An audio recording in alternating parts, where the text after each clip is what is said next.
get on with it. Session 19? 19? Yep. Something like Session that. 19. Session 19. I should actually flip over the page, shouldn't I? When we last left our heroes, they were all pretty much in the Craft Excelsior, Met's Craft Excelsior, and making their way back to the island with Gothwitch having, I'm going to say, escaped, although slipped away under the guise of under the cover of chaos might be a little bit more accurate. From the tower of the HHL. Um, Current HHL member is not in his where right mind. the current big HHL member, both in the minds and hearts of many, as well as just physicality, the big HHL member, Gollum, appears to have had something go amiss. He's got a bad skin condition right now. What is Kaylee always going on about? There's like some commercial, some paper like cable network commercial. What's the thing? Plaque psoriasis or something that you always babble about? Second or third degree plaque psoriasis? Moderate to severe plaque psoriasis, right? Like every time I say whenever I say anything about it, like something being kind of, it was unpleasant. She goes, well, is it as unpleasant as moderate to severe plaque psoriasis? Because there are treatments for that. And I'm like, I don't want to hear. I don't know what show she watches that apparently runs that commercial every single break, but too many of them. Yeah, she apparently has that locked in as one of the less amusing memes. She's trying to make it funny. I don't know. Gollum is suffering from somewhat more than moderate to severe plaque psoriasis. Golem. Golem? Not Gollum. Golem, fine. Golem is suffering from, let's say, moderate to severe. Oh my God, plaque psoriasis. He's suffering from severe to extreme plague psoriasis, something instead of plaque psoriasis. And more notably, I guess if you're Kiln, was also having forced his way somewhat free of the stasis in which he had been bound by the rest of the HHL, was reciting, I guess is the best word, the litany that Kiln was familiar with when Pluvis, did I get that name right? Yes. Oh, it was the first time for everything. When Pluvis had, in times past, corrupted various entities back in the old days during their long war or wars.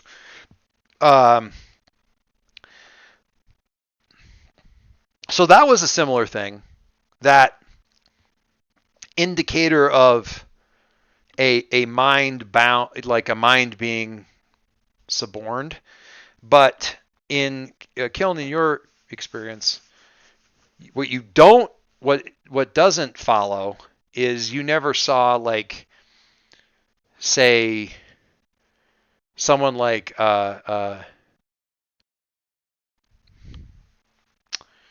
who was your buddy's name? Noman? Not Noman. Norin? Nega. So if something like, if a being like Nega had been suborned, it would have done that behavior, but it didn't change physically like this. Or you might get a glowing eye shift or something like that, but it didn't, like, this didn't happen. There was no severe to extreme plague psoriasis. I think we have our episode title. Anyway, so that's new and awful. And so, yeah, clearly connected to Pluvis in some way, but also not the same. I will say, I think that the corruption that Pluvis was able to affect was almost always amongst Nega's people.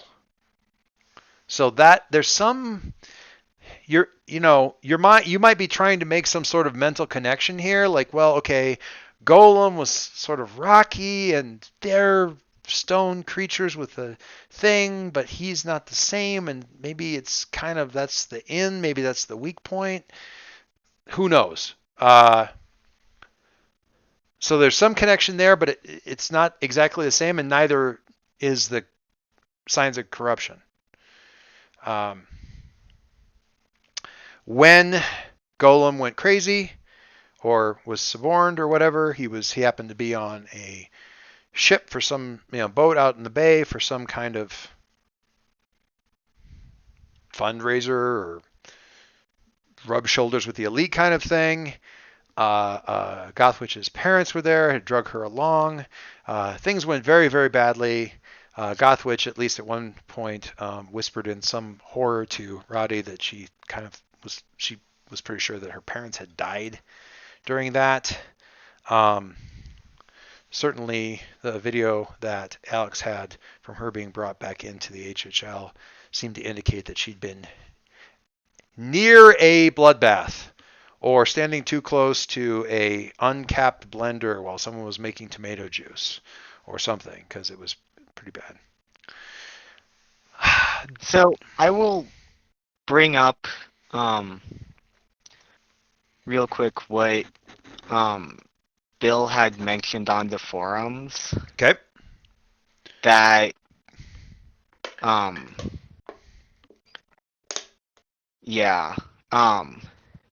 one of the key principles of the game is treat human life as meaningful. Right. Do we want to dial that back? Do we want to walk that back? Yeah, we do. Okay. Yeah.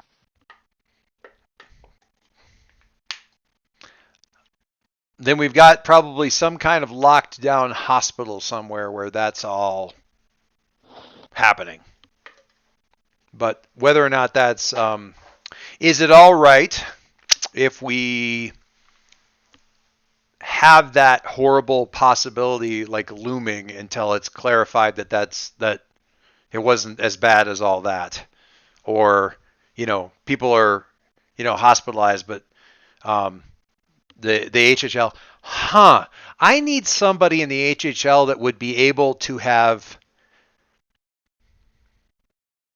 so not Blackbird, not Sigrund. I need somebody, it doesn't actually have to be HHL, but somebody who would have been there God,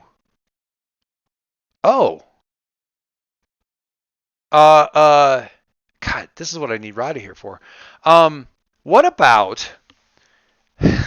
Yeah, you missed him. He was here, but then something caught on fire and he had to leave. What about the what if Gothwitch's like magical dream girl mode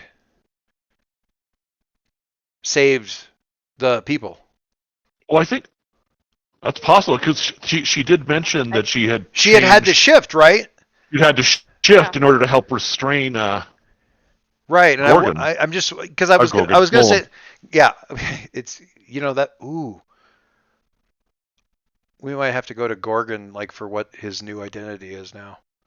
I kind of like that. Do we have another Gorgon? We don't have another Gorgon floating around, do we? I don't think so. Gorgon? Like the name, we're not using none in this campaign. Not in this campaign. So okay, all right. No, I like this actually. This is really cool. And thank you for calling that out. I didn't even really think about that. And I should have.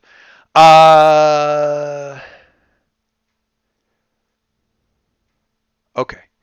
So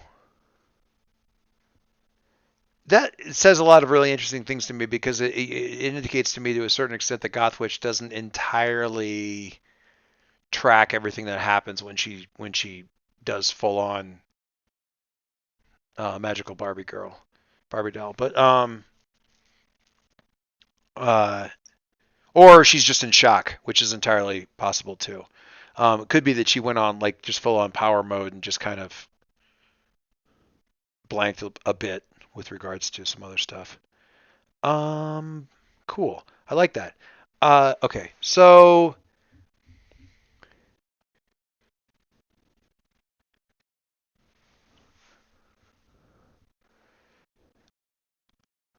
potential looming horribleness. We're going back to the island. Do we want to go right to landing and Hellbender walking out to the ship landing going, okay, what? Or do we slide forward a undetermined period of time to kind of get Gothwitch seen to, some more information coming in, and also Roddy kind of ducking out for a second to kind of take care of Gothwitch or something to that effect. I feel like we started at the point where Roddy and Gothwitch take off to go be secure somewhere else. Sure. Okay. That's a really, yeah, I like it. Okay, so we'll simply advance a few hours. So there's a flurry of activity when you guys get back to the island. Hellbind, no. Mrs. Oh God, the administrator woman. Yeah, you know what I'm talking about. Thelma. She is Thelma. Thelma. She is unexpectedly and yet absolutely, understandably, I guess, sort of like at whatever like short landing pad slash VTOL like helicopter area that you decide to set down on, or the football field or whatever. She's basically already waiting there with a clipboard. Headmaster Hellbinder is on his way. And she kind of motions to Gothwitch and calls her by name, and Roddy, if you or if you'll please come this way, my dear. And Roddy's like, I'm going to go with her. Of course you are, if that's all right with everyone. We'll be seeing to them once you catch up with the headmaster. We'll make all the necessary arrangements for communication and catch everyone up. But for now, I think we need to get out of sight. If ever you would just follow me. And she moves off with a shockingly speedy power walk. Just arms pumping kind of power walk. The kind that could lap them all in 4 minutes tops. Leaving the other two somewhat hard put. I don't know that Roddy would even necessarily spare you much of a backward glance. Gothwitch is sort of arms wrapped around herself and stomping off that way. But she does seem to be talking to him, which is probably a good sign. Hellbinder, as she's going one direction, Hellbinder's coming the other way. With him is thinking. With him is the applied mythology instructor. Oh, good. And Arizella is sort of jogging out of a building in the background and coming your way and jogging to catch up and sort of pulling on like a Uniqlo hoodie or something like that, from like she's wearing like workout clothes and has the kind of healthy glow and damp workout clothes that would indicate that she was in the midst of stuff and was called away, and she's like yanking on a hoodie as she comes. And the boys are scraping their chins off the floor. It's easy to get control of that once she does something with her hand and her wrist, and there's suddenly a cutlass in it that she, slings onto her back. So Hellbinder gets up there. Everyone, I hear the field trip was very educational. I think I'd like to debrief you quickly, if that's all right, and find out what the school can do to ensure that your attendance isn't going to be interrupted anytime in the near future. Also, let's just get inside as quick as we can. our history guy. I can't remember his last name. What is his name? Dr. Frith. Frith? Frith. Frith. He looks as though he's about to say something and just doesn't. He's looming rather Snape-like in the background and doing that thing. Arizella comes up, kind of gives Hellbinder a look. Hellbinder kind of shakes his head a little bit, like not now kind of a thing. She does whatever she needs to do to establish eye contact with each of you as you're walking to kind of check in with each of you. So Met, what's that exchange like for you? Like when she's like giving you the look, like, are you okay, or how's it going, or what's going on, or anything like that? Like, what's that look like between you two?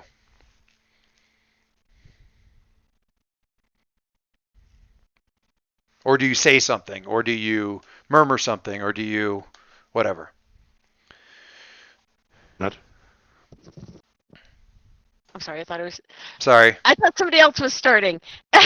I called. The teacher called on you first. Literally, the teacher called on you first. Um. So she gives you a look. You could say something. You could respond. You could simply give her a look. You could. No, I'll do the report. There was an incident in the Not outside and not now, if you please. We're just walking. Arizella, don't encourage them. Not right now. We want to hear everything, Met.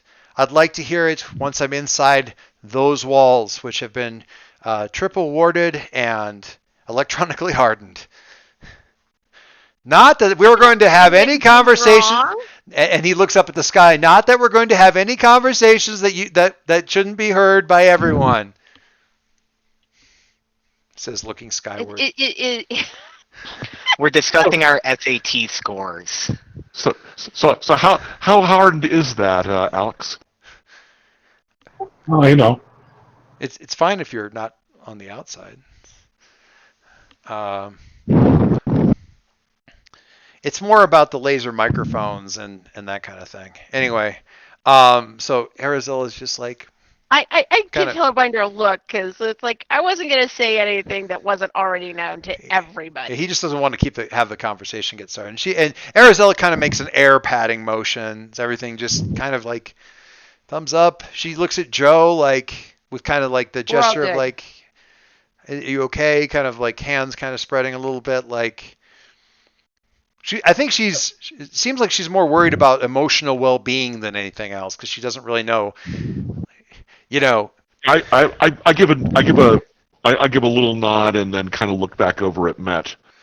because Since Met had gotten a little bit creepified by the whole right, thing at the end, remembering that Golem is the traitor. right.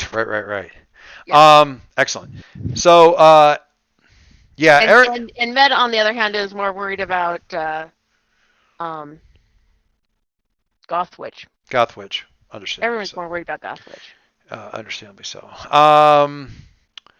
So yeah, Arizella's and what she's very little that she's allowed to murmur or manages to sneak in is essentially like she's just checking with you guys. She doesn't know much more beyond she was in the middle of something else and Hellbinder buzzed her on the intercom and was like, your student team just had a incident at the HHL and they're on the way back. Your student team is arriving suddenly. They're going to be requiring the presence of their counselor, I think, if you want to be there, or they may welcome it or whatever. And she didn't know too much beyond that point.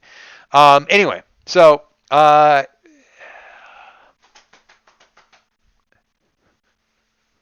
Hellbinder will bring you to his office. Frith tucks himself back in the corner.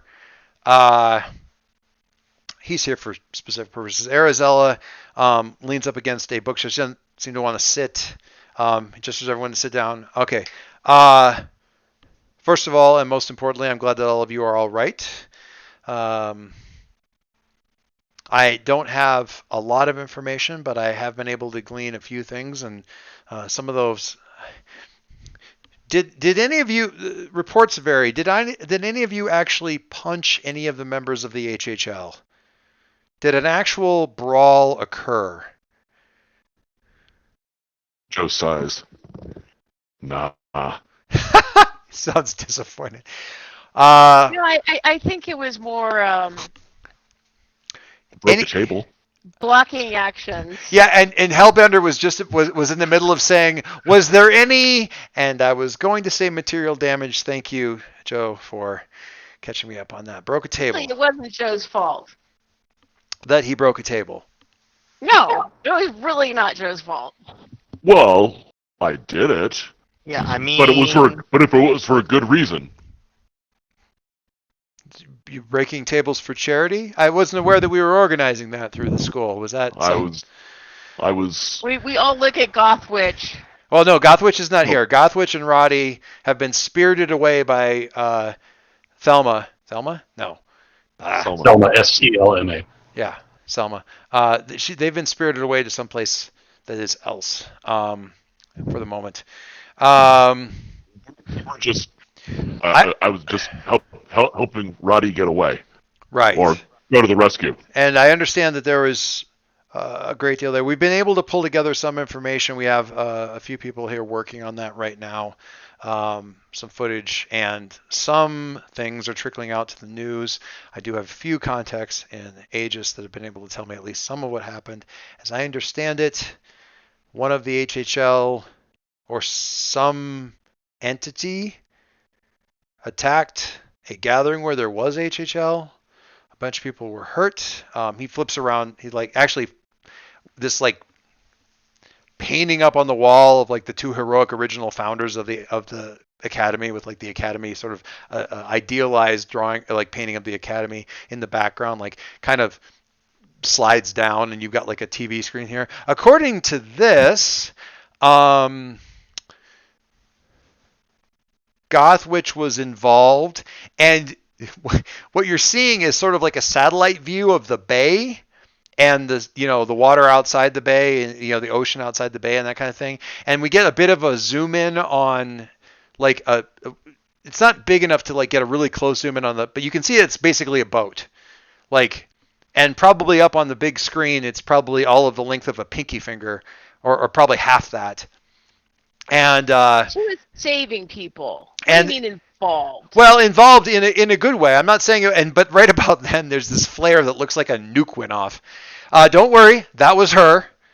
And apparently saved, well, everyone. Not everyone, but everyone that needed saving.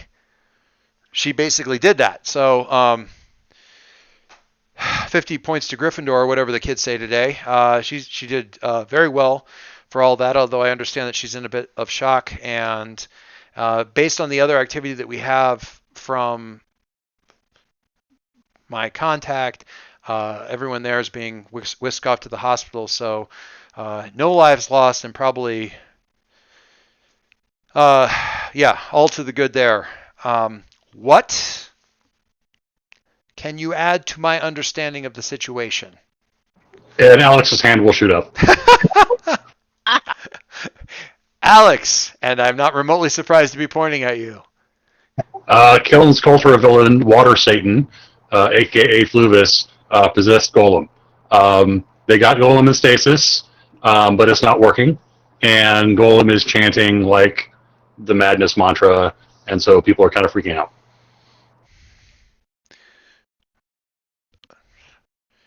He We're there doesn't. for a party.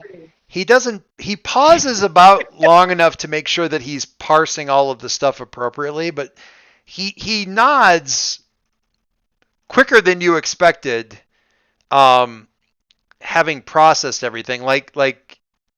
He gets to where he's like,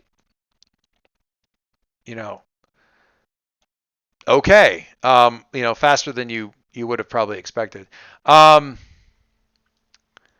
I don't This is know his if first I 30 expect. up. Yeah, if I expect anyone to, quickly understand, ancient demons and curses and stuff, I Yeah, Hellbinder would be pretty high on my list there. So Golem was possessed by. I'm sorry, Kiln. I suppose we didn't have as complete a debriefing when you first joined the academy as I might have. Could you break down Water Satan for me a little bit more in depth? I don't know who he's talking about, this Fluvis, and I go to all the meetings, so catch me up. I, I should have said go to all. Yeah, I make sure I'm on all the Zoom calls. That would have been better, but anyway. I check read all the MySpace. emails. I mean, you don't have to actually like come up with all the actual details as much as just to sort of catch him up on, Yeah. And tell Doyce if you're withholding anything. He's basically Melkor, but ocean. Like, oh, okay, great. It's Morgoth. As I was going to say, Yeah, no, I'm kidding.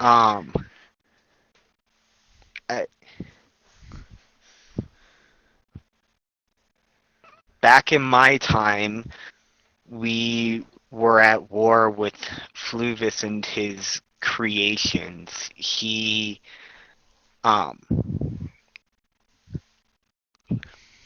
sought to control the world. As I understand it, that is a common trope in your modern day here. Had he the means to do so? Was he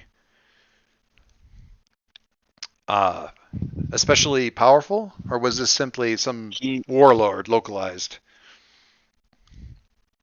He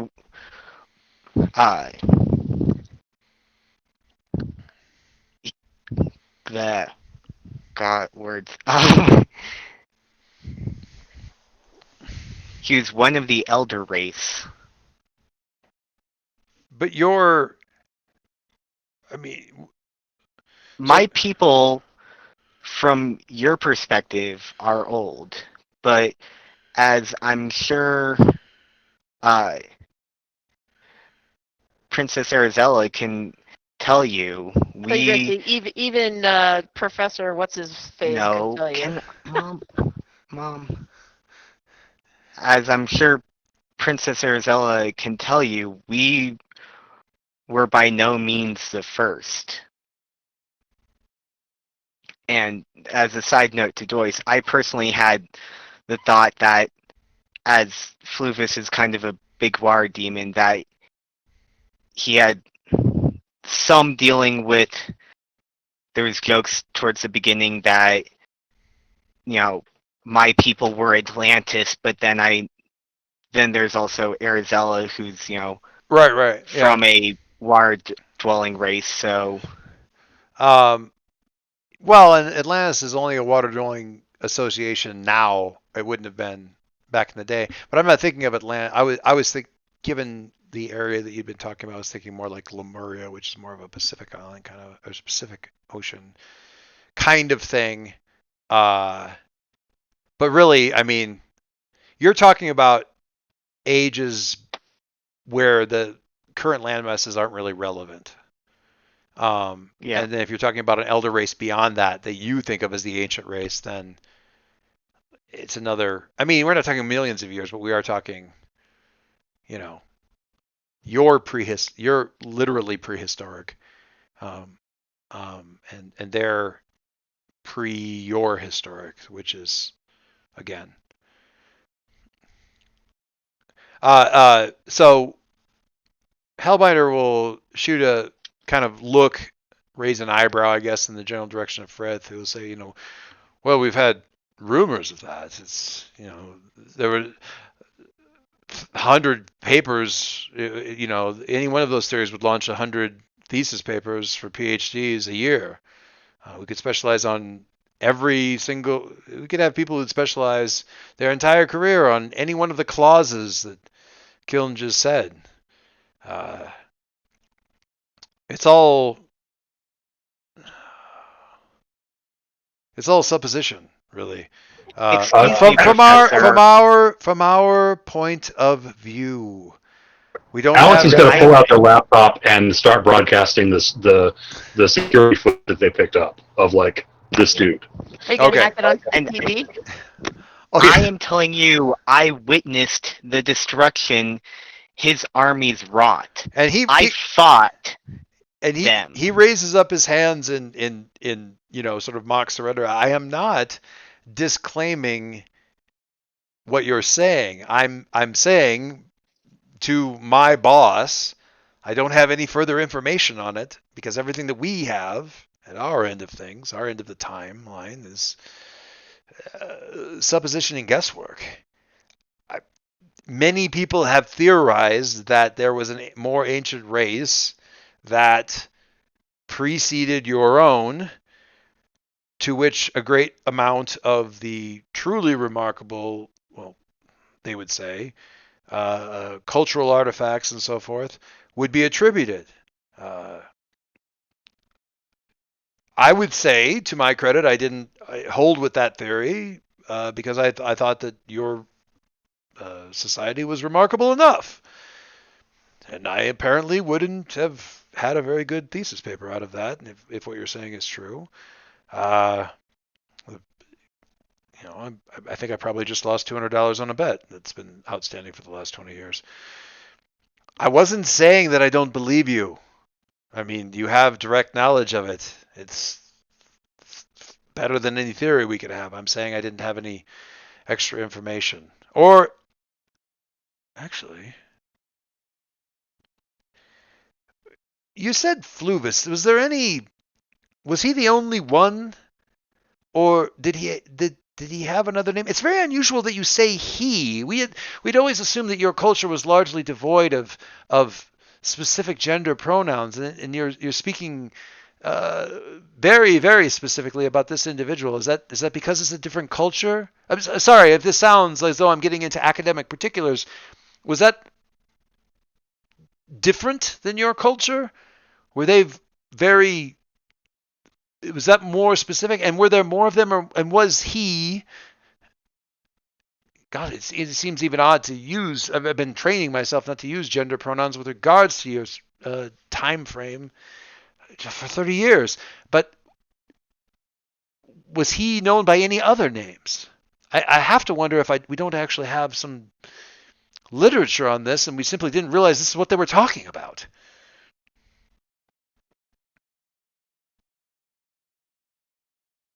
I do not know what literature you might have of snippets, bits, fragments that have been analyzed within an inch of their life because we had no proper Rosetta Stone, but simply shards of that sort of thing. That sounds like classics. Right? They're piecing. What he's describing is, they've scrabbled together bits and pieces and have theorized some sort of connective tissue that may or may not even exist when they could be looking at something that's a whole cloth, or they could be looking at the one person's right thumb and somebody else's like the left hoof of a buffalo that's completely unrelated. They don't know what historical bits they're looking at, but with a little bit more information you might be able to say, oh, this passage here, this is actually crap, that's probably this thing. And we had no idea. We thought they were talking about a storm, and it turns out it's actually a person or whatever. We can talk more, and we probably should if that's if this person is extant once again and active and practical application of my discipline is rare, but not nearly as rare as one might expect, given the strangeness of our times. And he turns more back to Hellbinder and said, of course, willing to help in any way that I can. If you were looking to me to provide more expertise and verification, I can only say that we have an eyewitness here to the ancient times, and we should probably use that for what we can. I mean, we have more than one. Sorry? Uh, crap names. Tahi? Ahi. Yeah, Tahi. Tahi. Ah. Ah. If anything, she would know more about the particulars of the elder race, given that, She was not enrolled in my courses this semester, he says with a bit of a squint at Hellbinder. I hadn't. I had no idea. Anyone else that might be useful in that regard? Not to say that. Well, I mean, actually, I he is. know, Go ahead. I know Princess Arizella's race has kept a litany of texts dating back, you know, thousands of years. And you kind of gesture that way, and Arizella nods, and Frith looks her way, which is the first time that he's done that, and he almost kind of looks a question in her direction, like, is this a situation that's severe enough to give me access to the things that I've been bothering you about for the last whatever. You don't know what kind of history they've got going on, but the temperature in the room seems to drop a solid 15 degrees. The way that she looks at him, and keeping in mind that until about 4 years ago, she was a student here, and he would have been one of the instructors. And your personal relationship with Frith, yeah, I will look up everything that I can find. It, of course, worries me that this Pluvis, his personal domain lies somewhat all around my people's home. I will contact them and see what I can find out, or what can be sent for corroboration and more information. And Alex is going to raise their hand again. Alex. There's one other source of information that I don't think you're considering, which is, and Alex will point at Met. She's got unreliable memory about stuff going on right now, but, it's there. She seems to remember stuff when it's presented to her. So what I suggest is we get a bunch of stuff together and do it flashcard style, and we'll just see if she twigs on anything. So I'm gonna ask two questions to other people in the room. First of all, me personally, reading along on the comic, cool idea. But I want to know, like, Met, how does that suggestion strike you in terms of any anxiety spikes, anything like that? And Joe, how does the suggestion strike you?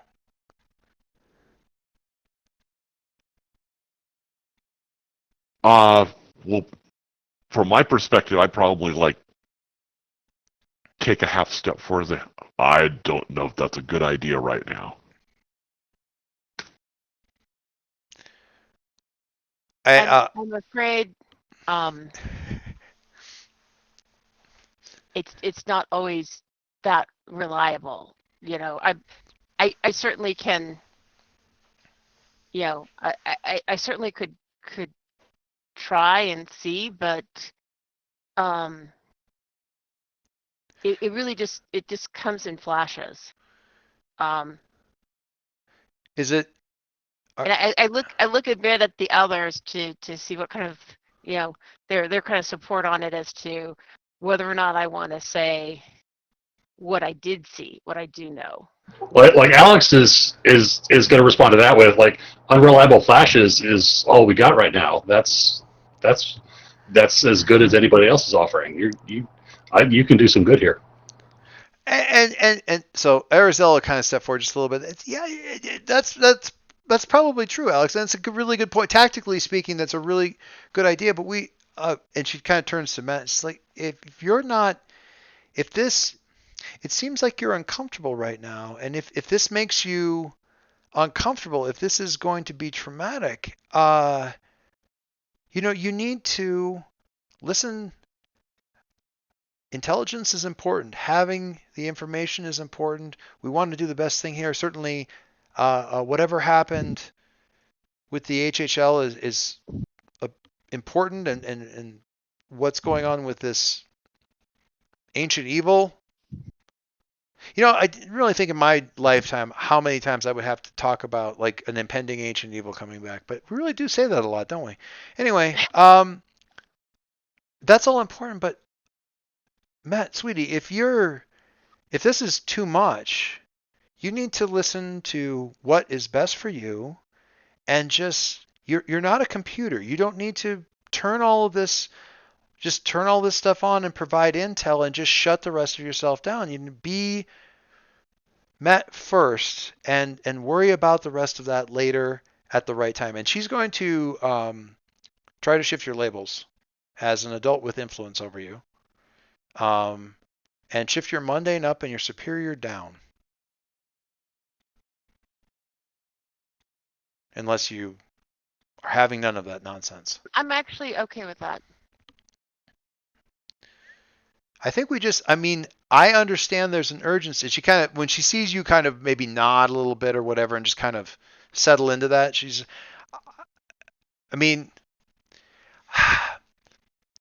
what's the most, I need to go to the authors, the fellow authors here. What's the most like, I want behind closed doors the teachers to have a name for Hellbinder that's just like the most basic name. Jim. We'll go with Jim. Like, I understand that. There's a lot of urgency here, but Jim, you called me because the kids were coming back in and they were having a problem, and I'm supposed to be their counselor, and some of that is making sure that they're doing that, the right thing is being done for them, not just by them. We can't. We're not just going to throw them into the furnace and expect them to come out okay on the other end. I hope. So, not to overstep or anything, but one step at a time. We obviously, everybody here wants to do the right thing. She kind of gestures to Alex. I know Met does. I know we all do. Sometimes we don't always know what the right thing is. Broken table, Joe. We need to talk later. The right thing. Well, still looks a little downcast. No, she just wants to give you a solid fist bump when nobody's watching. You're not the one who got like tossed into a wall. Yeah, Met. Yeah, other people may judge your thing, but Met is still 100% like, that was the move. That was had I had the ability to punch and or break furniture at that time, I certainly would have done so also, kind of thing.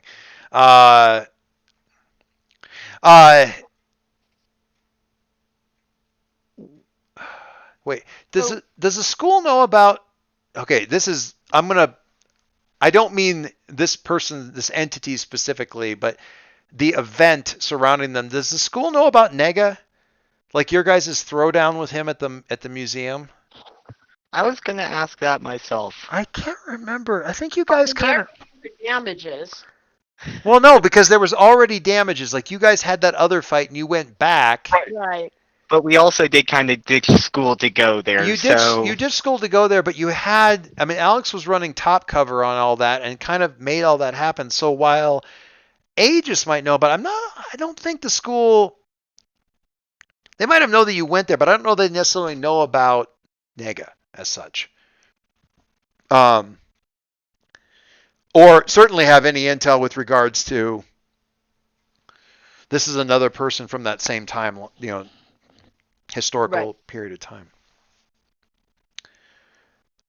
And considering that we just got back from Costa Rica with that information, I'm not sure how thoroughly the school knows about everything that happened down there. Well, they've been wasn't that just this weekend? It was a couple days ago. Tahi's still being assimilated. And that's been at least in, story outline mode has been explained at least to the faculty, in more detail to Hellbinder and then to other people who are kind of handling things. And Arizella's sort of taken point on that as well, by virtue of it being your team. So it's kind of been her academic advisor and helped her pick out classes, which might be why she's not signed up for ancient mythology or for applied mythology.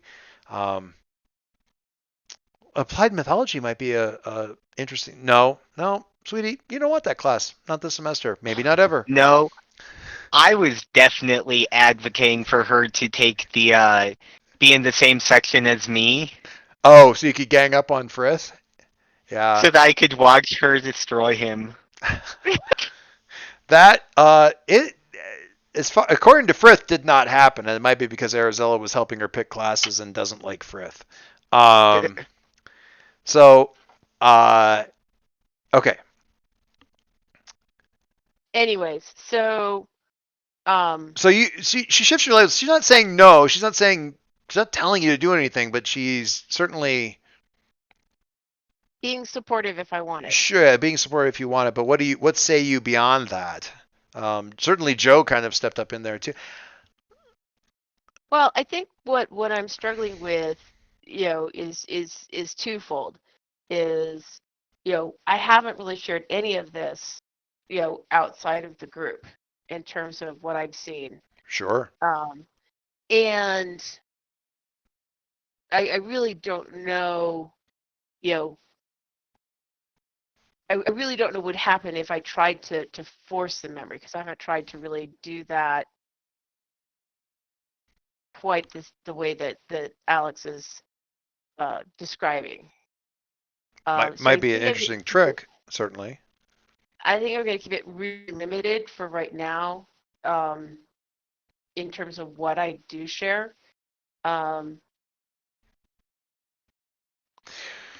Right, because at least one reason, like, I mean, it points at faculty members to a certain extent and other students.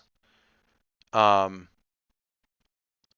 Well, we've got, I mean, Aliad is in there as a risk, right? Sergeant Surge is in there. Tahi's in there. I mean, this is impactful to the the school and to both faculty and students, right? So there's some like level at Yeah, which you and got to I think wonder whether or not like, Hellbinder's going to go, well, I have to say something because these are my people, and that kind of thing. well, no, I guess where I'm trying to go is, I think that I'm not just going to lay all the cards on the table. I'm going to address what I know about today to start with, Okay. and that, I'm not sure this is the setting to, where I would feel comfortable, blurting it all out. But definitely, so I'll look at, I'll look at our mentor and give her a nod, and then look at Hellbinder and say, I'm not sure what I can do that's going to help, but I can tell you that today is the day that the league is canceled. And that creature. And you can kind of point at the screen because right now, from what Alex had sort of put up on the screen, the footage and whatnot, it's like we've got that lovely profile shot of Golem in stasis or his mouth moving, maybe, if that's the footage that we get, or Right. whatever. Yeah. Yeah, and I will point to the image and say, and that is the traitor who causes the destruction of my Earth.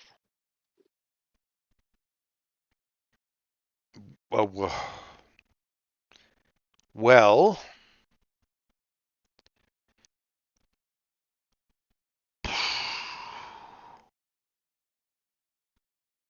This was a little more than I was planning on for a Saturday, ladies and gentlemen. As far as I can tell, from the images that I get,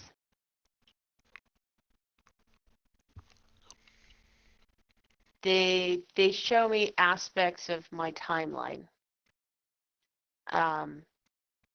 But I don't believe that it's immutable. So Frith kind of raises a finger or a hand, and then he kind of curls the finger and presses the knuckle against his lips for a second as he's considering how he's going to ask this question.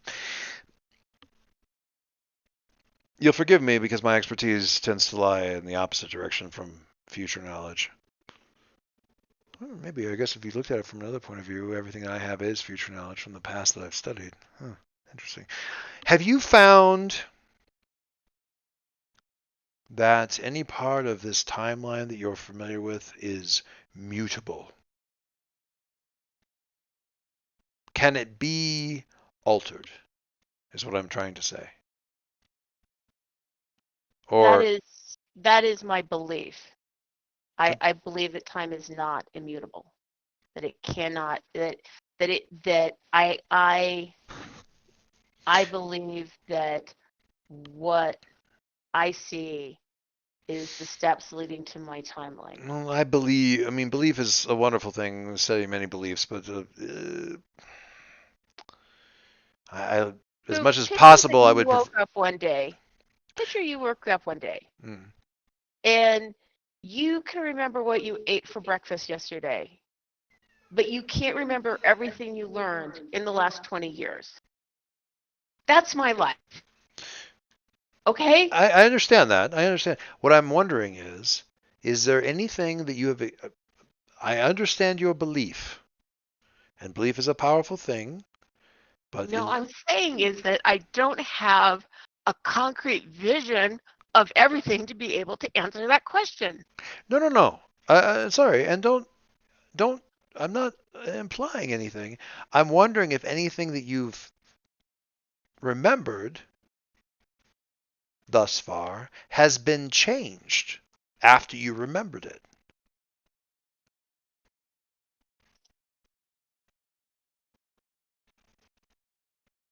Has anything happened through your own actions or the actions of others that isn't what you remembered happening until after it happened, and then that's how it did? Has anything changed? I believe so. And he gives you the No, the pause is not I believe as in I believe. yeah, I know. But just for that second in that I'm one just trying beat, to decide if I want to talk to him about this or not. right. No, and if that first he gives you the inception squint for just a second of like, but then he'll allow that you were saying it in a different way. That's really all. Because it would be a terrible thing if it were an immutable thing to know that the Golem, one of the greatest heroes that the world has known, causes the downfall of the HHL, and there's very little we can do about it. Or nothing really I could do about it in any case, but nothing that could be done. And it's hopeful to know that that may not be the case. If anything, you don't need to give me particulars. Honestly, Jim, if you'll excuse me, I'm going to return to my books. I think some of the planning, tactically speaking, and so forth, is a bit beyond me and not really something I can contribute to. I'm going to do a bit more research, and if any other data of a historical nature comes your way, he very specifically does not look at Princess Arabella, that I might be allowed to have access to, or possibly an interview with one of the other, with this other student, or anything of that nature, I am at your disposal. I don't want to upset anyone. Well, actually, I don't particularly care about that, but I don't see that it would cause me much benefit at this point in time, and I don't know that I'm adding very much to the conversation. But I will simply say, focus on that hope. If it can be changed, that's a good thing. As it seems that your future is not is one that you wish to avoid, it's good to know that you can, or that we might be able to.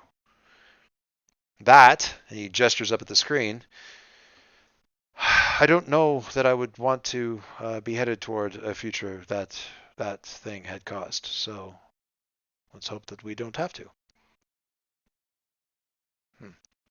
Interesting. Well, with that, good Saturday afternoon to all of you. And he walks out. And I don't know. I think that what we had established is at least one thing that was different. Matt, I just want to make sure that we were remembering the same thing. Was something about like in the timeline. Sergeant Surge. What's that? It was Sergeant Surge when we were doing the event in the gym Right. where things started to fall apart because of Something happened with him, right? That was not what had originally happened. There was something. I think wasn't Ember the one that like melted down and like wiped out the museum or something like that? Not Ember. Jesus, wrong. Hot Mess. Didn't she like flip out in your original memory of things and like everything, like the whole glue thing, and that didn't happen? right. The first one was with Sergeant Surge Right. because the thing going wrong in the gosh, all the way back to the beginning. The sort of the bridge is collapsing kind of drill that Right. Joe had been in. And the reason things weren't working the way they should have was because of the interference going on From on the Powertronic. device that Alex saved. Right. And Right. then right. And so what I did with the gravity meant that kids weren't hurt and Sergeant wasn't blamed. Right. So And that was a therefore- particularly noteworthy one because not only had it been changed, but you did it. Right. Yeah, which was useful. Whereas the museum situation was complex enough that it's hard to say like what particular action, if any, if it was any particular action that had a net result of not the same result as what you had remembered. But in any case, yes, the future is mutable, which Well, leaves you and trying to also like that's rebuild one of the scaffolding that's reasons- moving. But yeah, And that's, at the same time when Sergeant got added to my list. right, yes, as the martyr. So. Yeah. I mean, given a vote, he would choose not to be the one who's in the slot for the martyr. That sounds like a less fun for him. I'm not sure that anybody would really like to be in the slot they've been put in, to be honest. I mean, architect doesn't sound too bad. Yeah, but for a person who's had no autonomy, the idea of being the architect of anything is probably terrifying. I was going to say daunting, but terrifying is probably more accurate if she had the wherewithal to study all that. All right, ladies and gentlemen, nuts and bolts. What kind of? Okay, let's set aside the demon possession or something akin to it for the one of the most powerful heavy hitters in our current superheroic pantheon of the world. Let's set that aside as though it weren't blisteringly important. Let's talk damage control with regards to your visit to the HHL. How did you end up at the HHL, incidentally? Was that all part of the visit We from went to a Powertronic? party. Powertronic coming out to Powertronic invited us to a party. not one. Powertronic invited Roddy. Actually, Powertronic invited Roddy. and Roddy had us come. Roddy, yeah. Serge told me that nothing good would come of bringing Powertronic out here. I figured he was just letting his personal history show, but it turns out he was probably It right. was fine. It was just, bad timing. Bad timing. So Although, Valkyrie and who's the other one? Sigrun the Valkyrie, Blackbird. Sigrun and Blackbird. Blackbird certainly didn't see it that way. Wait, were they more upset with him or you? Well, Powertronic they're or probably you? more Yeah. upset with us now, but they were more upset with him when it all started. Well, I mean, even if they're upset with you, he was the one that caused that. So that's really good for us, and that's fine. I'm really fine with that. We weren't there. We were invited. Let's just put it that way. And we were invited up into what was the name of the room? The The, you know, Conference room. the hall, The whatever. hall of heroes. he brought you to the. Okay, well, yeah. Oh, you broke the big table. Just a piece of it. And notice he's worried about a piece of the table, Like, I- not even thinking about. Well, we No, haven't he's mentioned just it yet. he's just trying He to get. doesn't even know yet that Alex has totally hacked the entire system. I mean, I don't Yeah, know, when do hack you the think if they entire knew? system. Let's just say it has ready access. But yeah. Is that a live feed? Oh, Nope. Oh, the thing that Alex showed? No. That's just footage. if you want the live feed, I mean,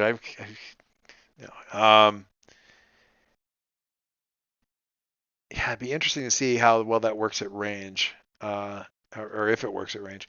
All right. No, he's not like particularly horrified by the table or anything like that. He's getting context now for what happened in this.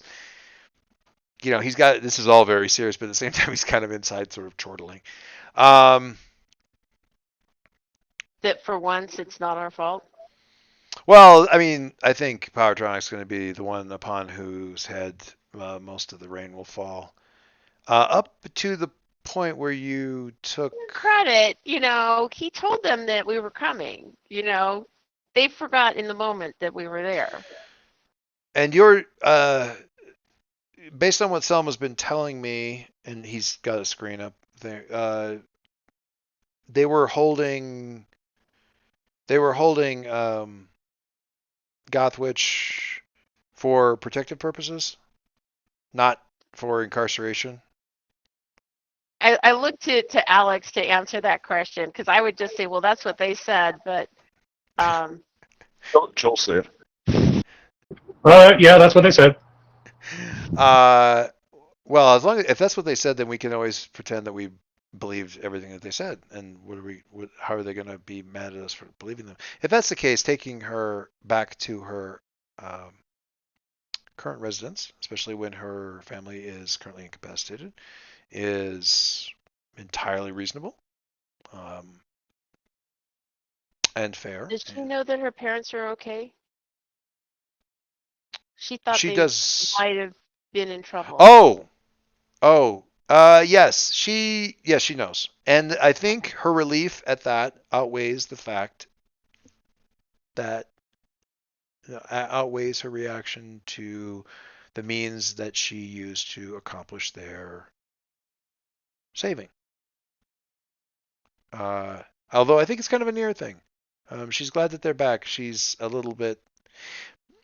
She has a lot of hurdles to overcome with regards to realizing her full power. But yes, she actually a bit of the hero of the hour. She may get a medal out of all of this. Several dozen important people in the city. That would just embarrass her even more. I do not recommend that. Duly noted. We may not be able to avoid it. That may just be fallout from this. All right. So they can't really. If we take them at face value, they can't really claim that we were doing anything untoward, rash, but they invited sophomores to the class. You are one of the official teams, which makes my life considerably easier because that actually brings you under the auspice of the teams in training that we have charters for. So that makes things much easier. All right. The only thing they have to be You're worried cutting down on your paperwork, I Mm, say very sarcastically. It's not my paperwork so much as which wings I can shelter you under. and whether or not I get help from other wings, whether they like it or not, which is probably good. Or I shouldn't say wings, I should say shields, specifically in Aegis. So that will work again. They kind of owe us, so Really? well, I think Alex did a solid for them. Well, I mean, he kind of shrugs like, of course they did, because the situation. I mean, you're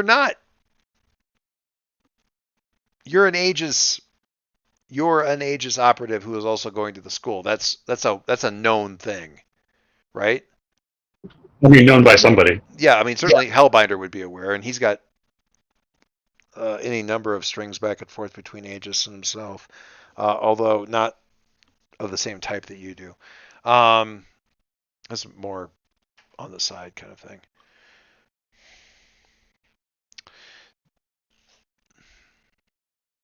I guess what I guess my dismay is that, you know, that he's not worried as much about the situation as I think that perhaps he should No, be. he's just trying to take stock of all the other things. You know, you don't want to be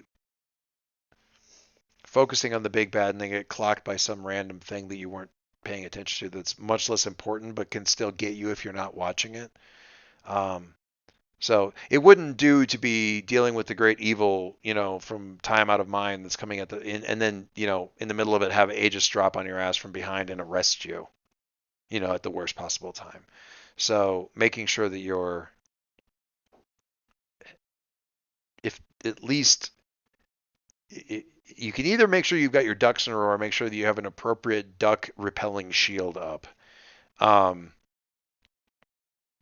It's a terrible metaphor. Anyway, or analogy.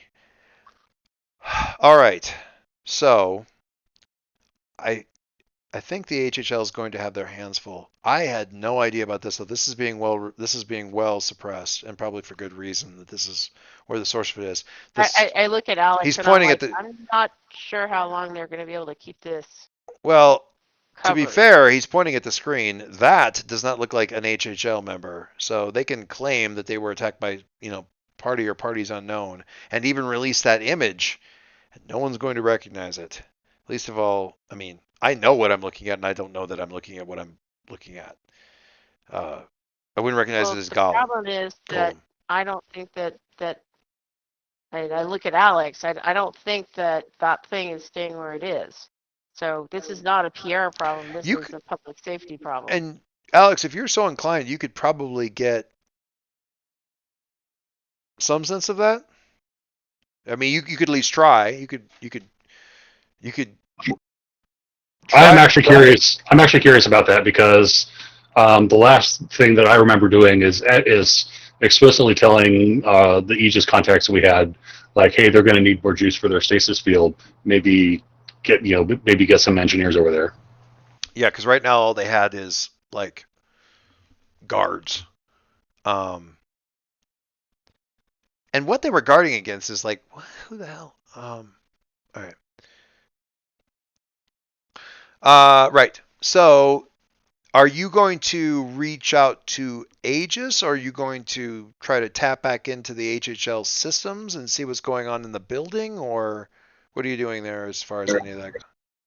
I am going to, I guess, reach out to Aegis officially because I'm not trying to cause too much trouble.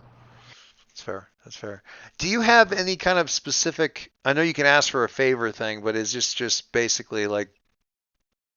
Is there anything specific move-wise happening there, or is that just trying to get some info? Because it's probably still a move. It's probably a provoke, because I'm not sure that. No, I linked the move in Roll20 chat actually. All right, let me look. Higher calling when you ask Aegis for additional resource, equipment, or information. Perfect. Resupply as best they can. Well, it's information, so whatever. But ooh. Oh my goodness. Your soldier's a 3 right now? Yeah, people were helpfully raising it up for me. Well, good on them. Holy free holies. I don't get it. All right. So a 12. So on a 10 plus, the resources are highly classified or experimental. Okay then. All of a sudden, the orbital laser fires down on the HHL building. Don't You worry. blow up an undead moose one time, and people never let you forget it.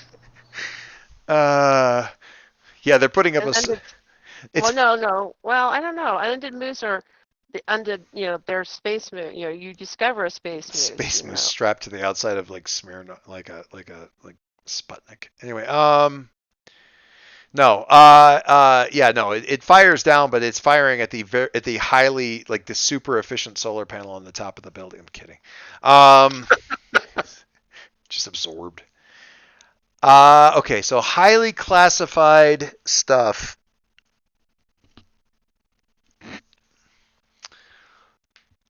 I mean, I've got to go back to Waters for this, I think, because though. Who would? Okay, let's not. I don't want to go back to the that well. That's terrible since his name is Waters, but whatever. What's the name of the guy who was like the one who was on call for you that brought you all the costumes and stuff? Do we remember that? Can we reach back to that? Do we have a name for that guy, or can we just say that guy? He has a name, but I don't remember Yeah, the name. I don't remember what his name is either, but I kind of want it to be that because I mean this is highly classified though. That's tricky. Just call him intern. It's fine. I lost you, Dave. What did you say? Never mind. Okay. Yeah, we don't. Not that important. I feel like it's going to have to be Waters at this point anyway, just to get the stuff that's sort of heavily classified. You call in sort of asking for this, like what the status is over at the HHL, and you're put on hold. You're put on hold for about 30 seconds, and then that operative, the one who brought you the costumes and stuff, says, hi, Agent 37, yeah, we're going to call you back real quick. And hangs up. I will hum the music to make up Which, for that. which is, I mean, highly irregular. That is not how this is done. You get a call on like your private cell, the one that's running like Cyanogen, like the latest Cyanogen, like ultra secure, Android, version that's been rooted within an inch of its life and is running like 75 different privacy apps that nobody actually tells anybody about. You get a call back on that from a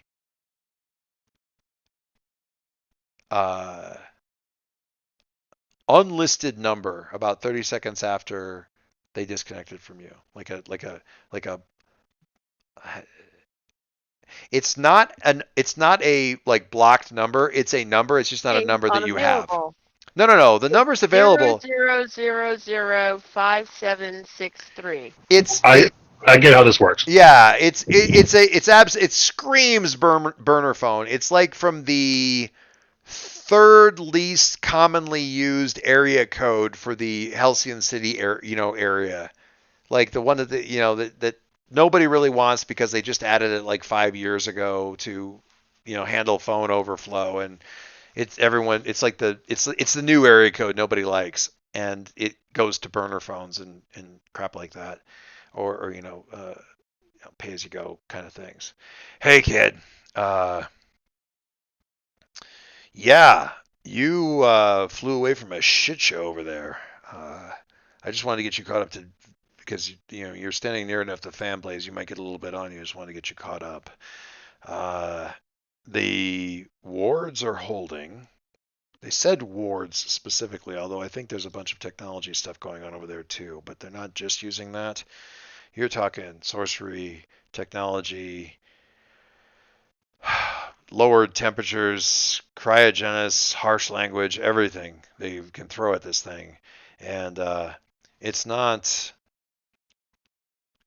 It's stable right now, but they're not. There's apparently some concern about how long that's going to hold out. Nobody's incredibly happy with you guys, but No one's especially angry with you right now, and honestly, it simplifies things the fewer people that are in the building. So that's probably fine. Uh, they haven't been able to do anything to reverse the process. There are some people that got pretty badly hurt, but your girl back there sort of saved everybody's butt as far as that goes. So we've been able to keep a lid on any major outcries within the city from unrelated leadership. And we are trying to figure out how it all happened. There's some connection to, as near as we can tell, not where they were at, but where Golem had been prior to arriving for the mission. He was off from, I guess, those were there. Indications are that he was off from when he arrived, and that maybe where the source of all this came from is where he had been previously. But that is unfortunately what we can't seem to get out of the HHL. Well, Officially. We've been tracking the activities of all the big hitters for a while now, and we have at least some GPS coordinates that we might be able to do something with. But what were you going to say? I was just going to say I've got active taps on their system, so if there's anything that you need from their computers that you don't have, let me know. What now? I tapped into their systems while I was in the building because there are some pretty sus shit going on there, and I wanted to be prepared.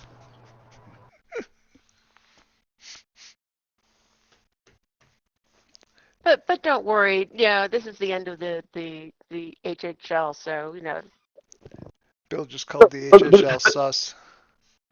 The taps don't last much longer. They're I'm being also canceled. screaming over Bill calling HHL sus. Oh my god. Warms my heart. Anyway, I have no idea what you just said, kid, but I tell you what, if I send you some numbers, see if you can figure out what's been going on over there. I don't know, cross-reference or whatever. I'll give you the data that we have on where Golem was last active, last couple of areas, and see if you can cross-reference what you know versus what they've got in their data banks. Sounds good. I mean, I think that's all warranted based on that, like 12 and highly thing. So extra little, just to make sure that it's called out clearly, because sometimes I don't fully explain this thing. Aegis is definitely keeping tabs on the members of the HHL, their whereabouts and what they're where they're going, if not what they're up to. Oh yeah, that's part of their job. So that's right. It's absolutely part of their job. They're not. One wouldn't assume that they had some sort of GPS tracker on Golem, or even how they would happen to manage that. But apparently, I mean, they've got a dedicated satellite. I mean, who the hell knows? But anyway, so that's added information. I think though I'm going to let that 12 ride. So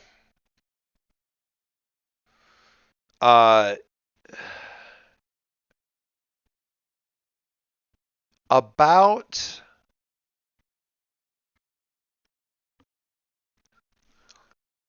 from the point in the when this team first came together event down at the docks where the old artifacts and that sort of thing showed up and were sort of involved in you guys sort of meeting and everything like that. And there was some question there about like where they had come from and how they were being, what they were doing there in the first place and, destroyed in the process and so on and so forth. There is some communication, kind of real oblique stuff in communication between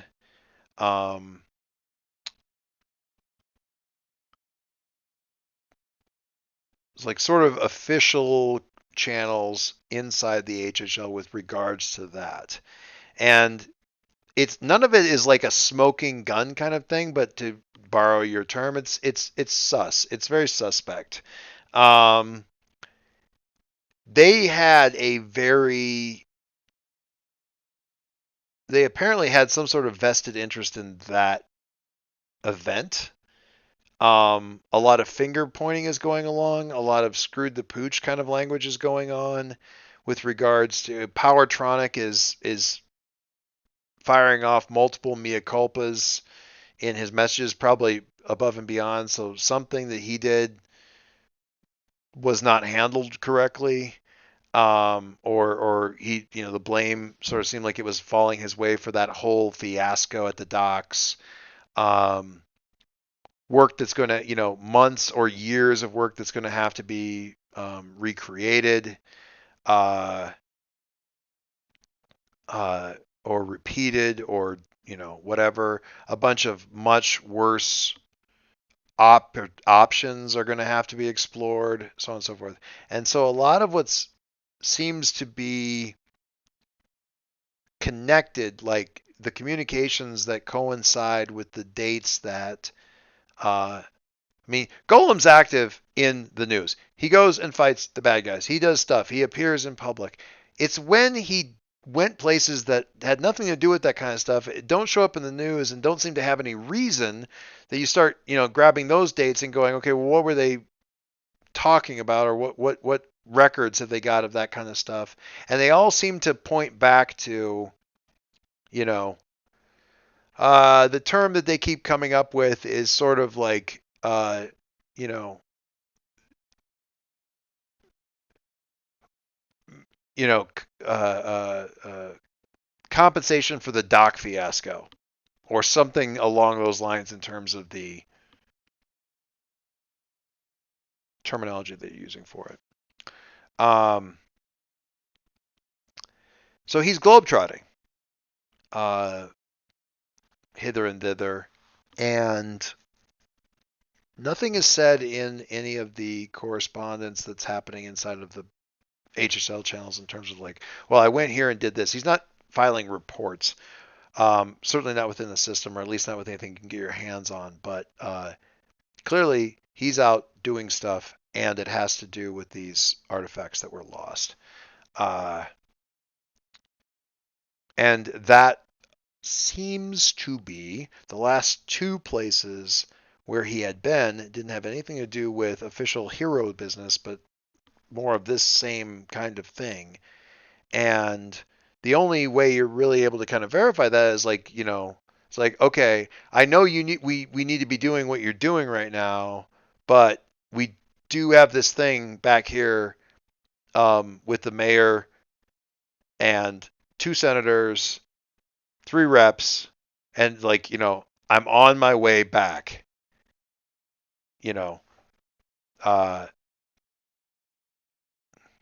And I think the only thing that you're catching out of any of that is that the delay in him getting a response from Golem was there was a lot longer delay in that before he responded. Like they had, like, a message had been shot off and there hadn't been any reply, and like a day had gone by and they were like, Golem? And it's like, I'll be there, and that's it. Complete radio silence after that, or signal silence, or whatever you want to call it. And then, the fiasco at the boat docks. So Paul's going to do some intelligence analysis. yeah, Um, this is my guess. this is a lot of you boiling this down over the course of, well, you're working pretty quickly, obviously, but this is quick course. Like, what's the 20 more recent, there isn't a lot of communication in these channels that you can see anyway. So like, okay, he was someplace that I don't have any news articles about. What were the 20 things that they were talking about on the channel in the time frame, like the day, what were they talking about the day before this? In their like logged communiques. And what about the day after? And you start to see patterns pretty quick. So I'm sorry. So can Can he identify where Golem was then before he? There were 2 locations that, the first thing you check is any place in Africa. Yeah. And I mean, Alex, I'm just saying, like, why wouldn't you? Like, just checking GPSs and stuff, and doesn't seem to be any. There is one in northern Africa, like in the desert, but that doesn't correspond with anything that would cross trails with Joe's thing. There's one in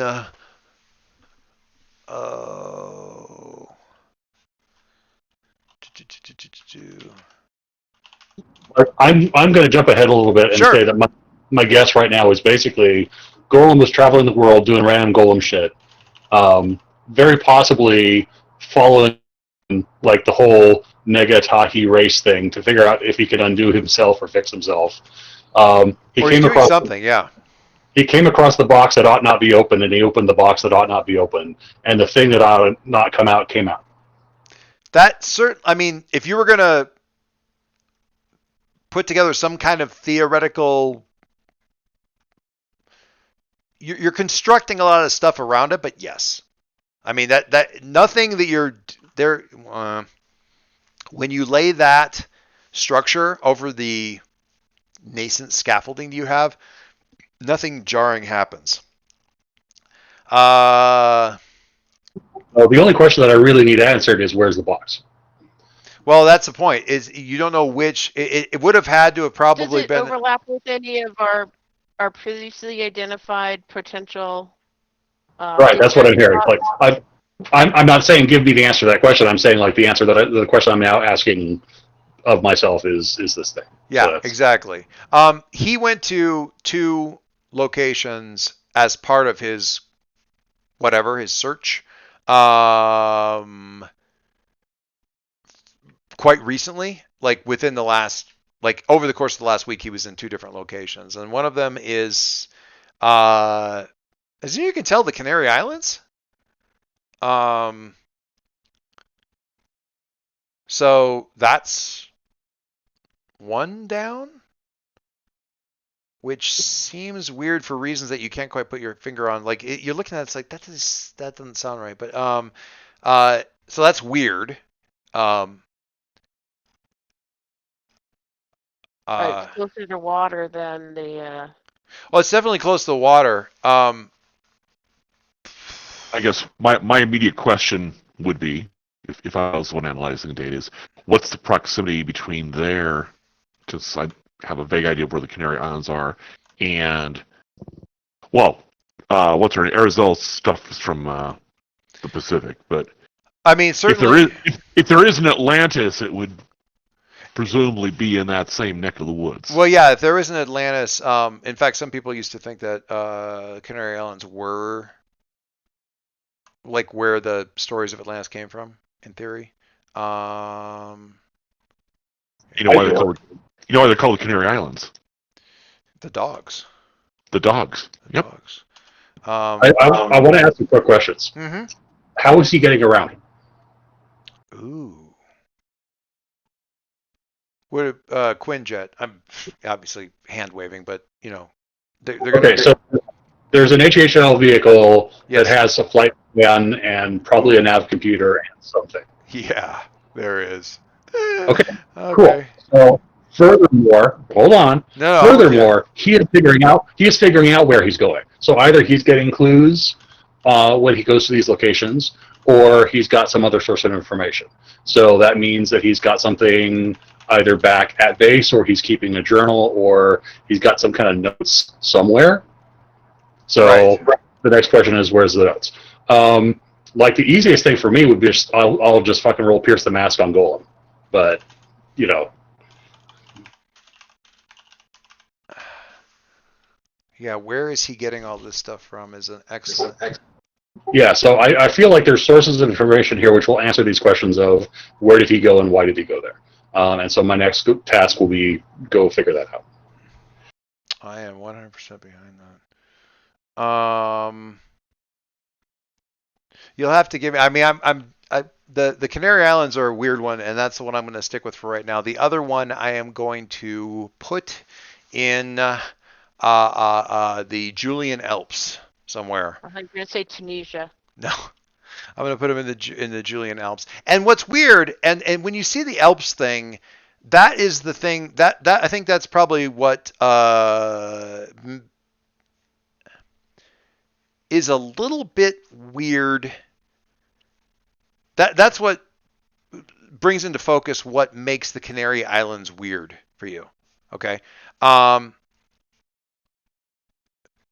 Canary Islands are the result of a highly volcanic. It would be like if there was an ancient. It's weird for there to be any kind of ancient stuff on the Canary Islands because from a geologic point of view, they're new. Like new compared to how new compared to say Kiln? That's an interesting question. You need to talk to Kiln about that probably, or think about that a little bit because they're not new. They're like but they're still volcanic, and they haven't had time to like soften. It's a very rough territory or rough terrain because of the fact that they the time and the passage of time has not softened down these islands very much. So you wouldn't imagine that they would have been settled very much. Versus the Appalachians. Yeah, but even more so. I mean, even more so. Okay, so this becomes a question for Kiln and Tahi, which is like, hey, what was in these places when you were kicking around? Yeah, exactly. So yeah, good stuff there.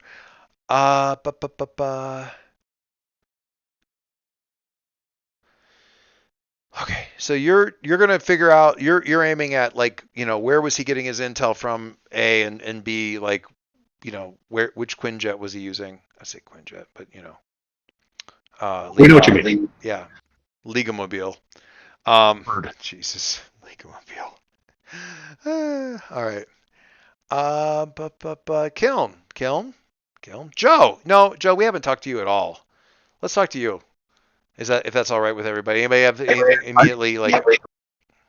I feel like Joe deserves a free punch at Hellbinder at this point. Like, just give him.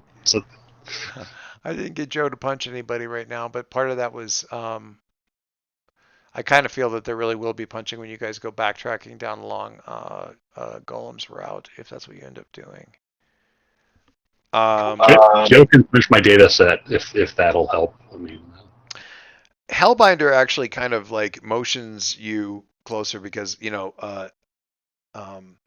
Arizella and is kind of checking in with Met a little bit. Alex is like eyeballs deep in what they're pulling down from Aegis, and kind of motions you over here as like somebody who like sort of speaks modern day better than Kiln does. And it's like, I just want to double check that what I heard just now in that conversation was that Alex has a back door into the HHL systems. I mean, I did hear those words, right? That wasn't a hallucination. No. I think I heard something like that too. But the computer guys, they have all these. Joe, They've got all these words and things. Don't play dumb with me. I mean, just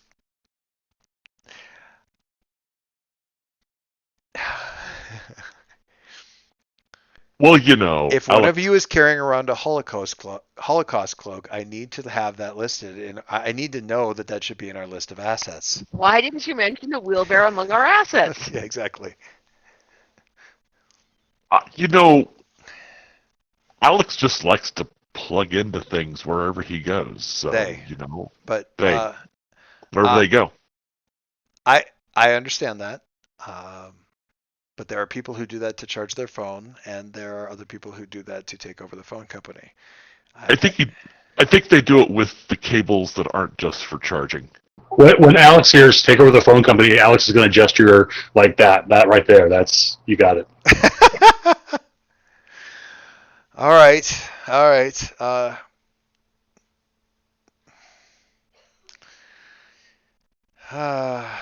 For So much good, for plausible deniability. for good or evil, at least use it responsibly. Use your power responsibly. All right. I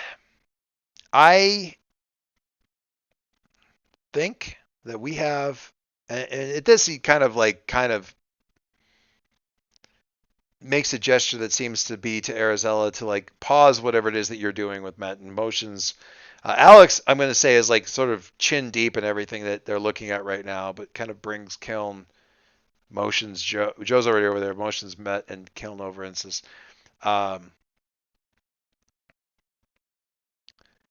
"You were already going down this route. I mean, the name of your club really, while awful, is wonderful and really seems to be indicating you were headed down this route anyway, which, aside from anything else, is a wonderful bit of deniability. But I think you have some insight into this whole situation that the HHL is probably lacking, and I believe they may be heavily committed right now to other things. If this Pluvis, he says, is a growing and ready threat, we need to know about that, and you may be the best people to find out about it. I'm not going to send my students into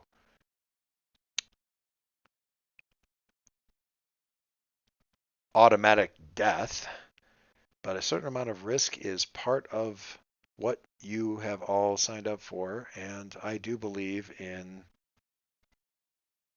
a tough love approach to Hands-on learning. hands-on learning.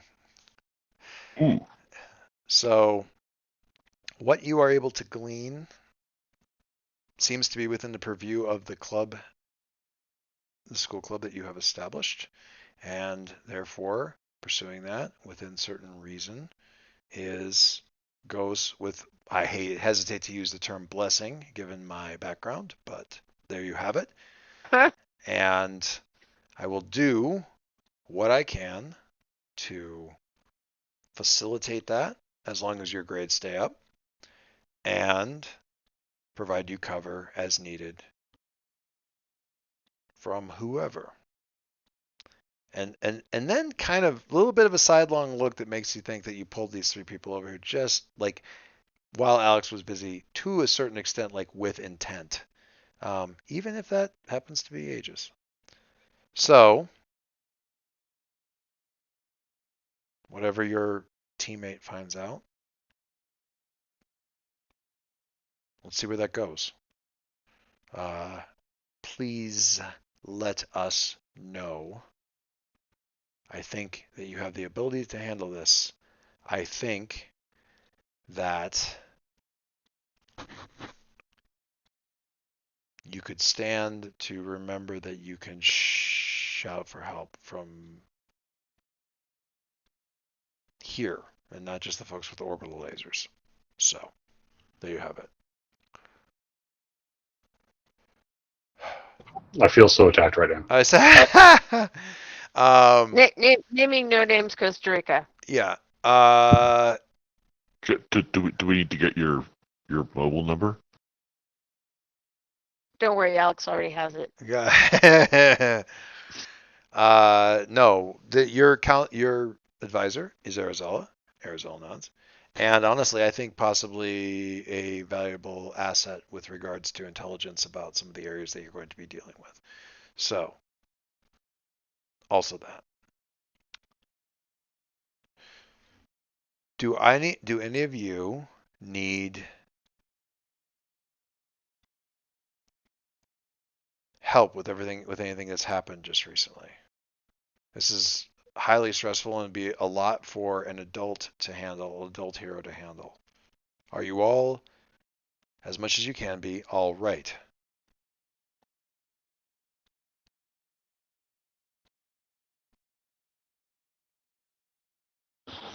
All I can think of is Kiln exhibiting BC millennial nihilism. The OG millennial nihilism. Uh, okay. Well, and I actually see Matt sort of like going through, the mental checklist, head, shoulders, knees, and toes, and like, no, I'm all here, you know.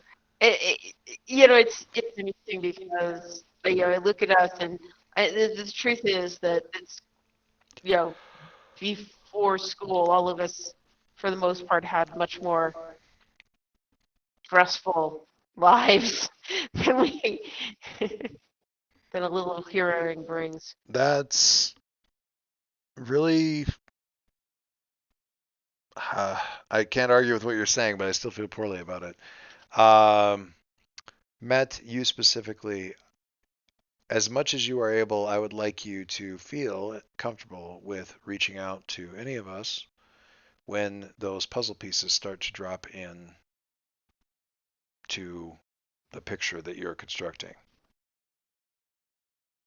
Once shifting the wheels of fate sometimes takes multiple shoulders at the wheel. So, Do I feel like he's like asking me to tell him what happens, or is it more like he's offering to be supportive when it happens? uh, when the penny drops, he'd like to know. Whatever that means to you. Like, not, it isn't a matter of being supportive. He wants to know what the hell's going on once you're comfortable with telling people what the hell's going on. Got it. Yeah. Well, that's about it. It's a Saturday. You should treat it like a Saturday. Get out of my office. Go somewhere. Be away Go from. go into our basement. Yeah. Find hoodies. Pull them up over your head. Put on headphones and be annoyed with people that are interrupting you while you're listening to Snapchat. No. Spotify? I can never remember the apps. Go be teenagers for as long as you're allowed. Carry on. And good work today, honestly. Good work. All things considered. It could have been so much worse. You too, Alex. I don't need you standing too close to my nearest Wi-Fi antenna for very long. You take over my Chromecast or something. I can just see Alex deciding that Hellbinder's AV collection is severely lacking, and just manipulating his Netflix suggestion list. You need more. Hellbinder needs more shonen anime in his life. Jesus. Sorry, I can't hack into your 8-track deck. Those are classics, and it is an extremely underrated technology, auditorially speaking. I just reminded of the one episode of Leverage where like Hardison has to hack something and the tech is just too old. Yeah, it's the one where it's like this guy and right, they're at the reunion and right the computer guy on, and like, he loves DOS machine. yeah he loves his old Apple II, and that's what he's got on his desk and has all of his top secret files on. Harson's like, what? Versus the one where Hardison is walking Elliot through hacking into some facility, and he gets in, and all of the records are stored on tapes. Yes, that's the FBI. Oh God, that actually seems familiar. See, and these are thank you because you're giving me wonderful ideas to like when Alex like ever rolls a 7 or a 6 or something like that. It's like, okay, we've gotten into the deep archives of Aegis, and it's all magnetic tape. 5 1/4 inch floppy. 5 1/4 inch. No, the 8-inch ones. 8-inch floppies, yeah. 8-inch It's all on floppies. Xerox word processing machine format. Microfiche. Alex is prepared for that because they've seen war games. Okay. And then the other twist on that would be the having to walk Joe through hacking a computer. All they have to send him in with is like a little pocket-sized like Bluetooth keyboard, and Joe's got to type on it. Get the stylus and is hunting and pecking with the stylus. No, he's got to chew on his fingernail until one of his fingernails is down to a point, and then he can only type with that one fingernail point. Just tap, because need something fine enough to, or grab a pencil, eraser, stylus. Yeah, stylus would be good. All right. So down to the Fortress of Attitude. Any last scene bits? Anything that you guys want? Go around Robin here and see if there's anything you guys want to do and/or say. Touch base on any of that kind of stuff before we wrap up. And everybody has to get burner phones. Margie, I hear you, but I'm hearing you through somebody else's mic. No, Dave and I were chatting with each other. I was trying to remember the name of a Charles Stross book that this all reminded me of, where because of events, everyone has to go get burner phones, and one of the poor police guys shows up with the Hello Kitty phone because that was all that was left available. That's awesome. I love it. So we're Fortress of Attitude. Any check-ins, questions? Team moves, member or comforts and supports. Well, I definitely think there's some comforts and support to go around. We could also begin with that. I mean, as we're planning out the next bit, just winding that stuff up for the next session. That's fine too. Sometimes coming up with the comfort and support at the end of the game, I found, is a bridge too far for tired minds. Yes, but we're in the comfort of solitude. The Fortress of Attitude. Fortress of Attitude, which automatically makes comfort and support easier. I think we get a +1, right? No. On comfort and support rolls. Yes. Still in your no. home base. Still no. Can I take the Come On Lucky move from the beacon for that? And that's Come On Lucky. The one Come On Lucky. Come On Lucky is a wildly underrated. That's a really, really good move. Like a really good, I guess, move, whatever, attribute, trait to pick up. Because picking what it's helpful with is you can do some really cool stuff with this, but having it give bonuses to that. The other group uses sort of the cuddly space penguin as a bonus to comfort and support, because whoever's being comforted sort of cuddles the penguin and it pets it and stuff while people are saying nice things to you and gets the +1. It's very useful, especially when the person doing it has a freaking mundane of 3, so you're just rocking +4s before you even roll.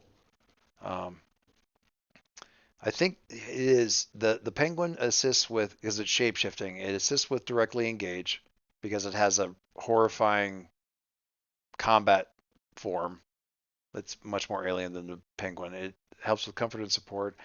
And technically, it's only supposed to help with basic moves, but the GM was the one who suggested this, so I had to kind of allow it. It gives a +1 to resisting influence, which isn't technically a move that Come On Lucky is supposed to help with, but it really is nice. It's kind of neat the way that one works, so pretty cool. Anyway. Well, because you are obviously more confident when you have the monkey. Yeah, well, you have the support of Penguin. your the unconditional love of a pet. You can resist anything when you get the unconditional love of a space penguin. Anyway, she named it something though that is like Legaia, which reminds me of a video game I used to play on, so it's weird to have that as the name, but whatever. Anyway, yeah, Come On Lucky and just have it be the base. That actually is kind of cool. Neat idea. Anyway, does anyone want to do that or have a conversation that may align with that, or should we simply go to? Or is this? I should ask. I guess. Do we do the end of session moves for this session? We did it last time. I think we did it the last couple of times. Do we do it for this one? I'm going to say yeah, because I'm also going to point out that I've got like 2 advances and 3 potential, and we're on like session 17 or whatever. Yeah, that's fair. That Um, we can dial I'm it up a lot. You're well, so I'm gonna say that like you, the suggestions you've made are basically doing nothing but slowing advancement down even further. So what I want to suggest as an alternative is take a look in the book at the optional faster advancement rule, because that may get things going a little bit, give people more stuff to play with, sure. and also give us a little more incentive on what we target as far as doing stuff. Yeah, I mean, the only reason I was dialing it a bit is that last campaign it seemed that we kind of we hit what felt like sort of the end, like we ran out of stuff to do in terms of advancements with some of the characters sooner than we wanted to towards the end, and that was. But this is too far the other direction, so totally fine with that. I'll take a look at the stuff in the book, especially. So yeah, let's go around the horn and check in with all that stuff. Matt, let's begin with Matt. So I'm going to start with Matt, as I stereotypically do apparently, with closer to the team, further away from the team, or more near an image of yourself. Killing your next, just because I'm going to stick to my guns on this one.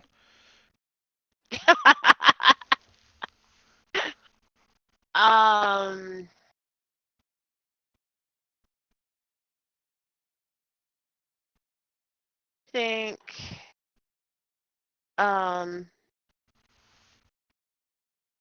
say closer to the team. And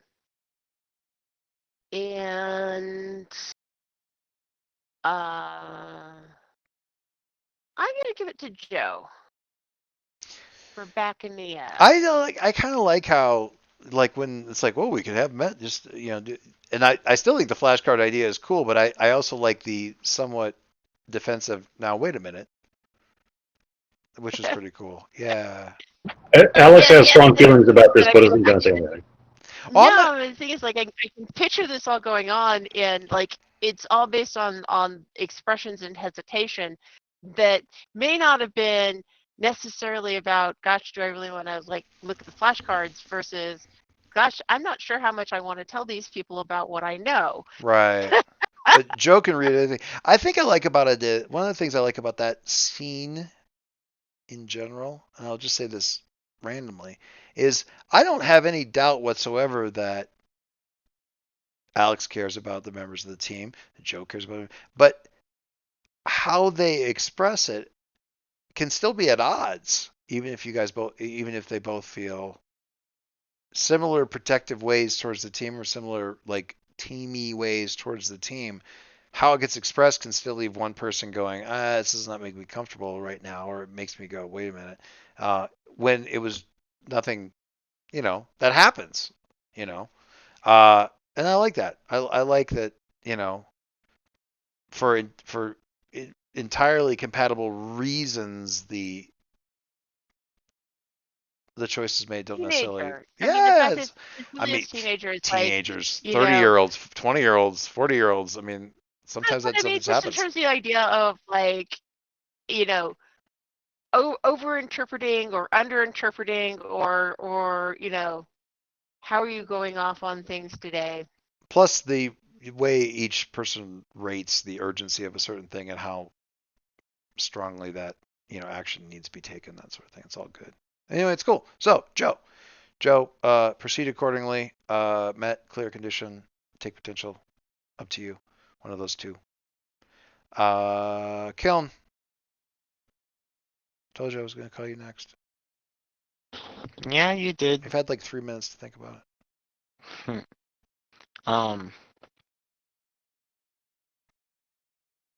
I'll say, I don't know.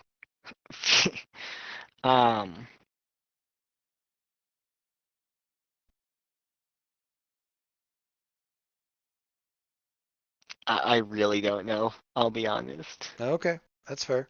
I mean, You want to pass? a safe bet is always, more knowledge of myself and then tweak your labels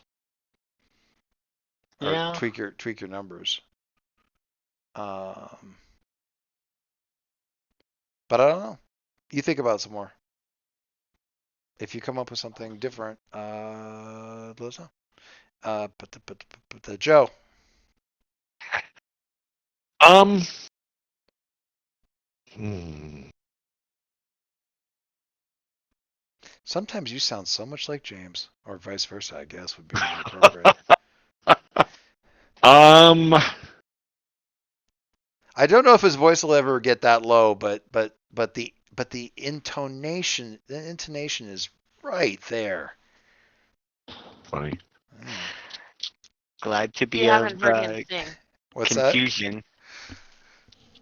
An intonation I off the said old block. I said Joe, and then the next sound that I heard, I thought maybe James had changed his mind and figured out what he wanted to do. I'm like, no, that's Dave hemming and hawing, not James. Yeah. All right. I will say. I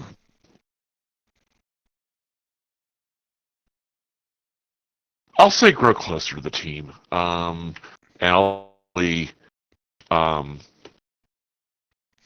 reciprocate back towards Met because I felt like there was something I could do for her that she was grateful for that kind of dodged around all the other delicate things going on in Joe's self-image. Well, and I also say that whenever the table thing came back up, Met was the first one to leap to your defense and say, no, that was entirely justified. Like, some people were like, Sure. "Ooh, smash the table," and she's like, "It was fine. It was fine. It was good." As a matter of fact, and you know, it's nice to have everybody not treat you like somebody who like the bull in the china closet thing. Maybe I don't know. Random thought. Anyway, but yeah, down with that. You can take potential or clear condition, but I don't know if you'd ever let go of your precious, angry. Angry. Anger. So, it might be Not tricky. not until we end up on a field trip to Africa. Yeah. I mean, Yeah. as soon as you punch somebody, it goes away anyway. So, you just have to break something. I have to break something, That's hurt someone or break something important. hurt someone, not- stop, or break something important. So that's parse that sentence in that order. Hurt someone Pause, or break something You're- important. Important is not a modifier to both of those statements. There is no comma there. I guess. I'd never really read it that way. I always felt like if you just punch somebody, it was going to be, that would let off steam. But if it was just like snapping pencils isn't enough. Like it has to be. You need to snap a dude named Pencil. Or like the applied mythology guys like favorite fountain pen. Something that's gonna have some blowback or Okay. punch a dude. But Clearing angry requires you to vent your anger either on someone or on something. It's not enough to just punch a bag. You have to take your anger out on someone or something important. okay, that's fair. Yeah, you're Page right. 84. Can't just punch a mook. That's fair. Otherwise, it would be way too easy. I mean, anger is kind of the easy condition. Yeah, but all of them. Yeah, I mean, Yeah, all of them really have a downside to clear them. That's fair. No, that's right. You're right. Got no beef. Right. So break something important. Excelsior. No. Alex, what do you think? I'm going to say closer to the team to Kiln, who's the only person who had my fucking back on this whole thing. That's fair. Yeah. Yeah. You certainly you're aggressively addressing it. Ended up catching you some flack. Probably. I don't know.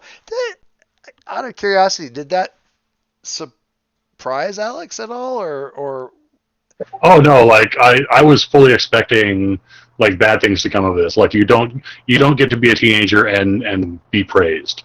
You know, the adults are always going to come down on us. That's just the nature of it. But Alex was like, at least I thought like I had control of the situation back at the HHL tower.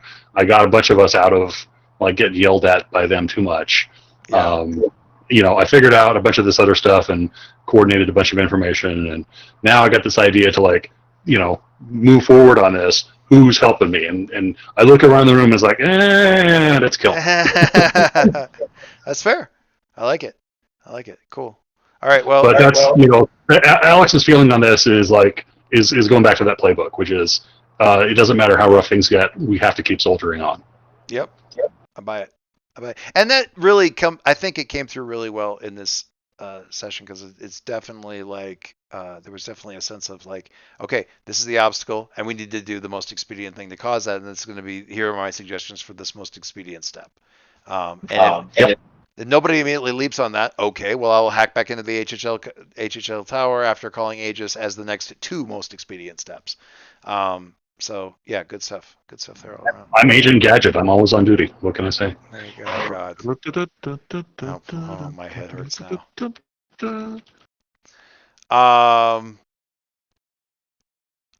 Speaking. Okay, so pausing here, stopping here. Sorry for this delayed start and all that kind of stuff, but good to get back into the stuff. So thank all of you for all of that, and I will hit stop. And I think Kaylee is saying goodnight because she's heading to bed. So good night from that side too. Cool.